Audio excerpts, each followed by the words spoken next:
Hello and welcome back to Coolest Gamers Let's Play of Assassin's Creed Origins Part 27. Niet!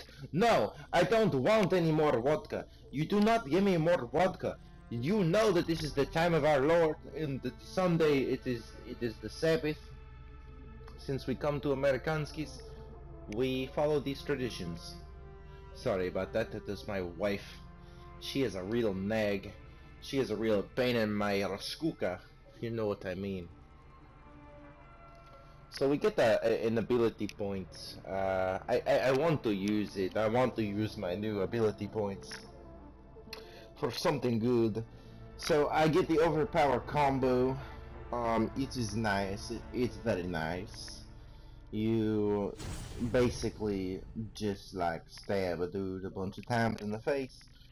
And it's a good time. It's a good time. It's a very, very good time. That's enough of that. Been inspired lately by a guy that's in my true crime class here at the University of Drummer. He is a first-generation Russian young man about my age who has no idea what American tact is and regularly asks my professor questions about like his wife and his sexuality and stuff like that. Really inappropriate stuff, but I've actually grown to like him a lot because I realized that a lot of the time when I'm in class, I want to ask my professor those questions. I want to ask, what does your wife do? What's your sexuality? Do you even consider yourself a good teacher? Because so far I haven't taken any good notes. Stuff like that. You know, so he's kind of a shining light in my life at the moment. He's a big inspiration, that's for sure. So we killed Eudoros, and now we're gonna go and speak to Aya about things. And this is gonna be an especially long video, guys. Sorry about that. But this is the video where I get to read lore out loud to you. I made sure to give myself enough time in the footage so that I could read it out loud in the voiceover. So that's why this is almost 30 minutes long. But bear with me. A lot of this lore is fairly entertaining stuff. Turns out that this Layla Hassan character, the real life character who's controlling Bayek in her jury-rigged animus, she's actually kind of an interesting gal. I really thought they were going to go down the stereotypical route of introducing a lesbian character. Kind of like they did with Mass Effect Andromeda. I mean, yeah, you didn't have to be gay in that game, but why wouldn't you be with a face like that?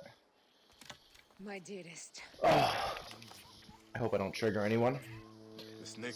We see some great African coitus here. It was Eudoros. He died flailing in the baths. I wish I had been there. Why? Because you need a schwitz? I mean, I don't. What are you trying to say?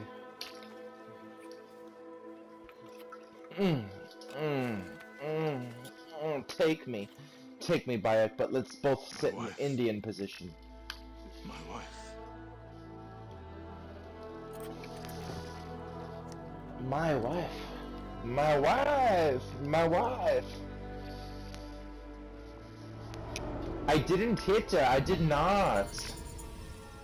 Anyone see the ad for the new Disaster Artist movie? Where James Franco plays Tommy Wiseau in some kind of ridiculous biopic that no one asked for? I did. That ad was actually rather captivating from the get-go, and I ended up watching the entire thing. And I have to say, the movie looks pretty terrible. But given that it's about Tommy Wiseau, I don't really care. Like, it could be an awful movie and I would probably enjoy it because it's about Tommy Wiseau. Hey, I was wondering if I should pull you out. Your adrenaline and BP are elevated, and it's affecting your heart rate and hormonal markings. Serotonin and oxytocin in particular. What happened in there? I just had sex. Who's Aya? Feels so My ex-wife. good. I could feel her nearby. You I can thought she feel said her? my ex-wife for a Pretty second sure there. that's the bleeding effect. That would actually rhyme Along with by Bayek's ex-wife. memories, you're also experiencing his emotions. Woo! No, you dork. I think she's actually in this cave. Spouses usually share the same tomb. A second mummy? We should really report to Abstergo. Maybe after I find Aya. I'm gonna call it in if you don't. Deanna, no! If you do it their way, I'll get no credit. They'll cut me out like always. Okay. It's kind of a tragic story that we're being There. told What is it? through The Layla's bleeding perspective. effect is leading me to Aya. Oh, great. Because more fuel for your superhero she wants to be a part of complex. an institution that we already know is corrupt and terrible. Anyway, time for lore. Turns out I didn't read a bunch of shit, and we're gonna read it now. So let's get right into it, shall we? This is amazing. Wow, good thing the Animus comes loaded with beta blockers or my head would be pounding. D keeps fussing over my numbers like a little old granny, but holy shit, what a trip. It's like being high on sand in history books. Better start listing some details about these history dives before I babble on for 3 more pages. I could. List stuff. The civil war between Cleopatra and Ptolemy the 13th. Front row seats. Never was that much of a history buff, but I'm starting to get it now. This is going to be something. And gushing again. Hashtag sorry not sorry. A bit more seriously though, that hidden blade ritual? I remember some of that from the documents I technically never read at all. Nope sir, not little old me. It all seems pretty related to Altair, even the Hahad, and the whole blade of the assassin thing. I bet that particular ritual the files described originated from the Egyptian one I just witnessed. Lived it! The snake is dead. They think they killed everyone responsible for Kimu's death. Aya and Bayek, they're trying to move on from their son's death, but they're also totally... Oh, what the fuck? I was reading faster there. You know what? Fuck it. You guys can read for yourself, right? I'm just gonna chill. I'm gonna take this one off. You guys enjoy. Read fast, though, because, you know, I'm an English major, so you better believe this footage was filmed at an English major rate. I mean, only the best. Only the best. I mean, speed reading extraordinaire. That's what I'm all about, baby. That's what I'm all about.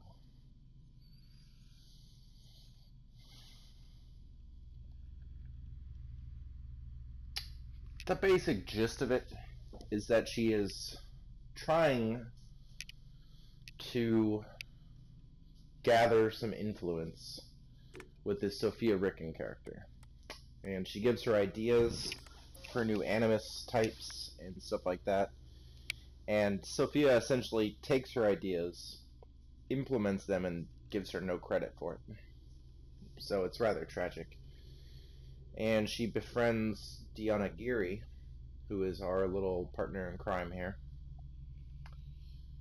in basically starting her own operation to use her jury-rigged Animus to gather conclusive data that Abstergo would find useful. Which is why we're delving into her genetic memories, into the memories of Bayek and Aya. Turns out that when we find Aya's corpse in her sarcophagus later in this video, we take a DNA sample and implement that DNA mix it with Bayek's DNA, so we get a more conclusive picture of their relationship and their dual influence, if you will, in the assassinations come. I think I worded that very well. I'm going to pat myself on the back for that one. So that's really all you need to know about this lore. You don't really need to read it. I mean, not everyone can be the speed reading extraordinaire that I am, of course. Not everyone is working towards their bachelor's in English, not comparative literature, not sociology, not psychology, none of that shit, just English, the language, right? So, I mean, I, of course, am more proficient than probably 93% of the gentry, if you will, that are participating in this YouTube content. And of course, you guys don't come here to read fake emails in a fake video game story. I mean, how would that ever interest anyone? anyone at all.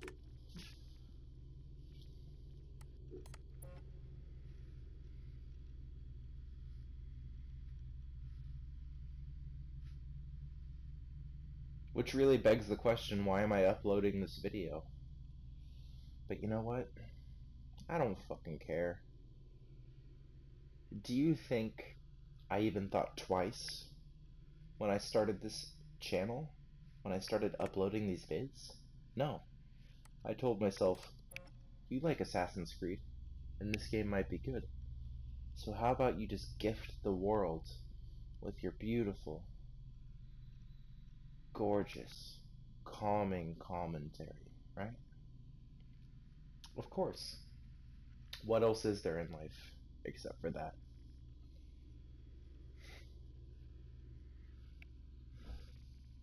Nothing, I tell you. Nothing at all. Consider this to be my FDR-esque fireside chat to the lot of you. To all three of you who might be watching this video. And for those of you later, years from now, who stumble upon this video when going through all my old content after I have 500,000 subscribers, just know that we all started at a modest point in our lives.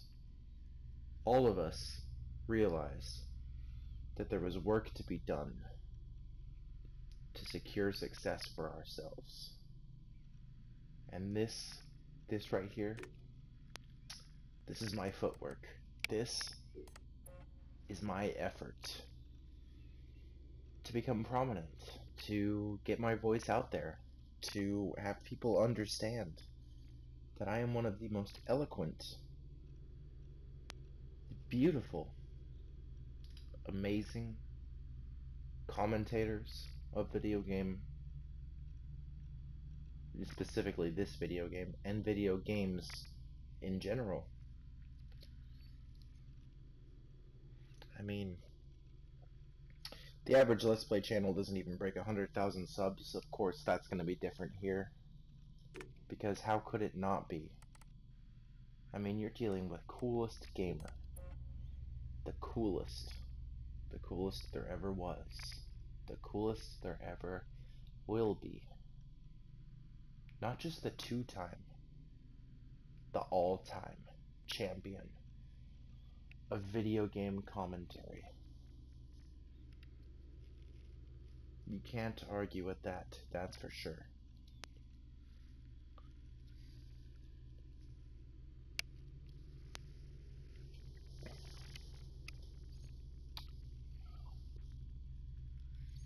So I believe they named Layla Hassan after the popular Eric Clapton song Layla. Of course.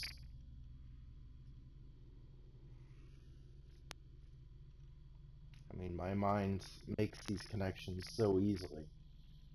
I just thought that I would pass that down to the average viewer, the average member of the gentry, of the citizenry that views this utmost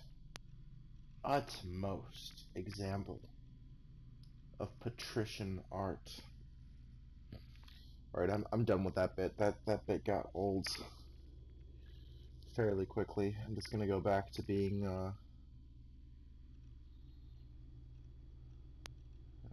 me.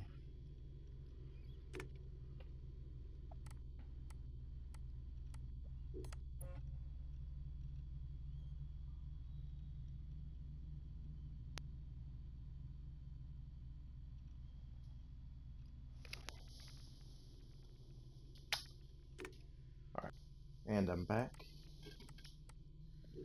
Smooth as butter, smooth as X-Lax, smooth as lubricant, gliding across one's hands.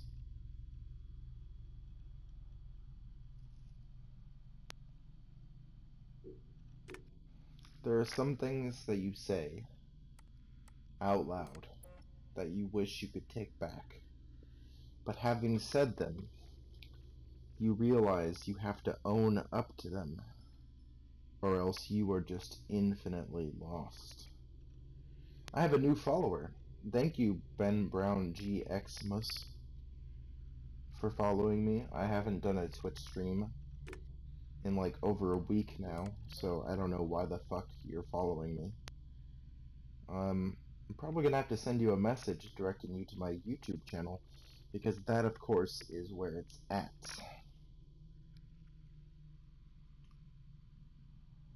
Without the assistance of alcohol, I don't think I could have a personality whilst playing video games. I mean, early videos of this series depict me voicing over the video games as I'm playing them, and that was no good, because my attention span is obviously split. When I do something like this, I don't have to process the information that's going on in the game at the same time that I'm commentating, so of course it is the superior method.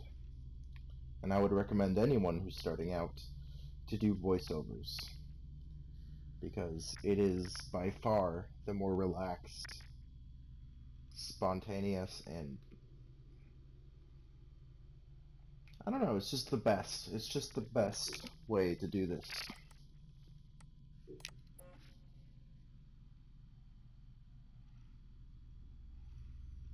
After this vid gets uploaded, I'm gonna have to go and put in some FaceTime with that awful Duffer Brothers production, that fucking Stranger Things 2, the final episode, The Gate. I just don't know what that show expects from its viewers, you know? Of course, being a viewer myself, I don't put any stock into a show's phenomenal success, and that show definitely has phenomenal success. But when I watch something, I try to watch it as objectively as I can. I try to bring my experience to the table and to enjoy it on my own terms. I try not to read reviews ahead of time or anything like that. And Stranger Things 2 is just one of those shows that expects you to already be on the bandwagon. And if you watch it with a clear mind, unaffected by the criticism or lack thereof that it's received, you see it for what it is, and it's a bunch of cliched, trite, derivative nonsense. There are shining moments in the show of originality, just fantastic moments. But those are overshadowed by the formulaicness that dominates that production. I mean, if you've seen a slew of 80s movies, you've seen all you need to see. Stranger Things is not something that you need to add to your list of, you know, things that you need to see. You know, it might already be considered a modern day classic, but I really don't think it's all that good. I really don't. I think it suffers from the same condition that Better Call Saul does. It stands on the shoulders of its predecessors, expecting widespread acclaim. It receives widespread acclaim, and then because of the self-esteem that that causes the show, it continues to just peddle its same long, and thanks for all the repetitive fish, bullshit. Berkeley. March 21st, 2006. Berkeley. The day Layla Hassan drops out of college. That's right, Professor Moore. I'm not finishing that Jane Eyre paper. I got a job, and I'm headed to Philly next week. This whole classroom thing, it's not for me. Mom and Dad are freaking out, I wish but I was this they'll accept courageous. it. I'll be working towards something real, making real money, and I'll be closer to home. Not that I'll visit any more often. Sophia promised there would always be a place for me at Abstergo, as long as I show them what I can do with a circuit board and a pair of pliers. Sure, I'll have to work my way up to a place on her special project, but that doesn't matter. It won't be long before she or her father, Mr. Alan Ricken, notices what I'm capable of and asks for my help on the Animus. They do a good job of convincing us that this is a younger Layla. I swear, I get more done reading the latest copy of Wired on the toilet than the rest of the guys do all day in the lab. I mean, the body band? Really? If people can't take a walk on their own, they aren't going to listen to a watch that tells them to do it either. This is all so pointless. Ew. I should just go back to... Wait. That's probably what the body band would tell me to do. What I should do is build something that will simultaneously blow people's minds and the doors off the Animus Project. Nothing at Abstergo Fitness is going to be big enough for that.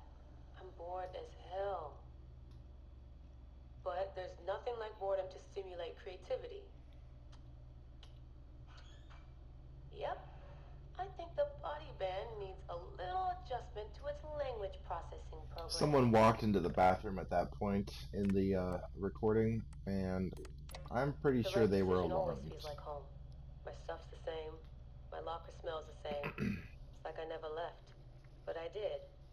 And I can never unlearn what I know now. How will it change my work at the Historical Research Division?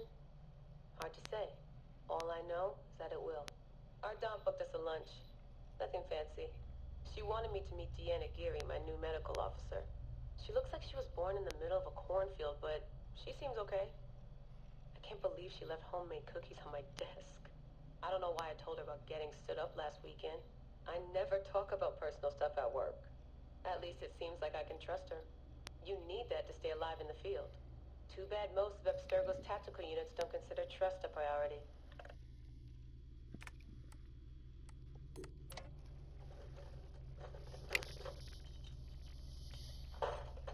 Aho, the portable Animus. Aho. No mention in the official credits, but all those emails, all those middle-of-the-night phone calls from Madrid, there's a lot of me in there. Sophia, if I'd known you just wanted to strip mine my brain and leave me in the dark, I never would have followed you. Go away! There's no candy here! Nothing in life is ever free. Ever. That's The awfully Animus. edgy. I I mean, can those are tell. children out I there. know it wouldn't have worked without my advice. Just look how they did the heat sink, the VRMs, the high amperage rating by transistor. It was me who told them it would offset failure of the... What's this? Hello there, DNA reader module. Are you ringing my doorbell? Maybe there's some candy here after all. What the fuck? Hyper nerds, am I right, guys? I've come to the conclusion that they are Losers! shit at hiring staff. The entire Madrid facility. Ugh. How do they not see it? It would be so easy. You just have to parse the genetic memory input and work from smaller data pools. You could Of even course. process incomplete samples and still create a reliable model for high levels of synchronization. The reader module and the decryption software would need an update, but it's doable. Madrid's probably congratulating themselves just for getting this far. Meanwhile, I'm partying with some congealed veggie curry, 3 plasma screens, a disassembled Animus, and Raw Victoria's debut album on loop. Exagete. Dee will be mad when she sees how I use Milton's DNA, but what did she expect when she asked me for help? I needed someone's genetic profile to test the Animus, and, well, his was right there. All in the name of science. Mm-hmm.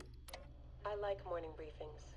They're short, minimal nonsense, and they have free coffee.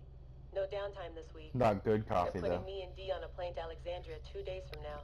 I don't get why Hathaway's in such a rush. We're being deployed to extract an artifact. If it were a person of interest, the push would make more sense. A person could be halfway across the Duh. world in a couple of hours. But an artifact that's been sitting around for 2,000 years, it's not going anywhere. An artifact of high interest. Heard that before. It always ends up being some crappy pottery shard or half an old book. My Animus runs on DNA, not tableware. It'll be strange visiting Egypt for the first time since 2013. Back then, I went looking for my roots. Doesn't it Found sound my like trouble she's reading instead. from a script? It's good that Dee's coming. She always keeps me from doing anything too stupid. They didn't put in enough effort to make it sound like she Turns was out the artifact recording of high herself. interest is also a person of interest. like as a It's a golden diary. opportunity. I've informed Dee of some changes I'm making to our assignment parameters. She acted mad, but I know she's eager to see my animus field tested. Abstergo won't mind. Well, they would if they found out, but they won't. Highland's intel was a disaster. They have no idea what's going on with this extraction. Field tech is fun and all, but that's not why I left Berkeley. If the Animus lets me ride DNA this old, if the reader can model the missing codons and extrapolate the genetic memories that aren't mine, Sophia would lose her Abstergo. Woo! My name will be right up there with Warren Vidick's. Anamitakidaminda. Too bad the Madrid facility got blown up. But I bet they'll build a new one soon. This one will be in Philly, and its lead engineer Oh, they're not will be catching up Layla Hassan. to that fucking dialogue. Oh man, you gotta love it when it's so clear how much attention to detail the development team put into this game. You know, that little things like that fall right under the radar because they're just little things, right? Like, they don't break immersion at all. They don't annoy me at all. Duh. Duh.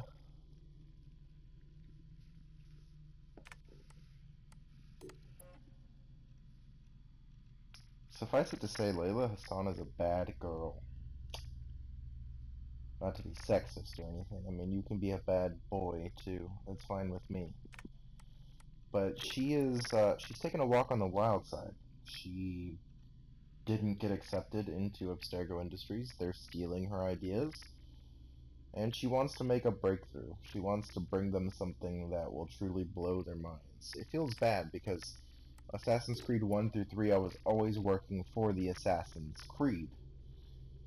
And in this case, I'm essentially working for the Templars. But we don't know how it turns out yet. At least I don't know how it turns out yet. So it remains to be seen whether or not we remain loyal to this terrible, terrible company. Essentially the Activision of the Assassin's Creed world. We shall find out. Thank you for watching, all y'all, and tune in next time for Assassin's Creed Origins Let's Play by Coolest Gamer Part 28. Take care of yourselves, stay safe, stay in school, stay gangsta, stay fresh, stay real, stay woke.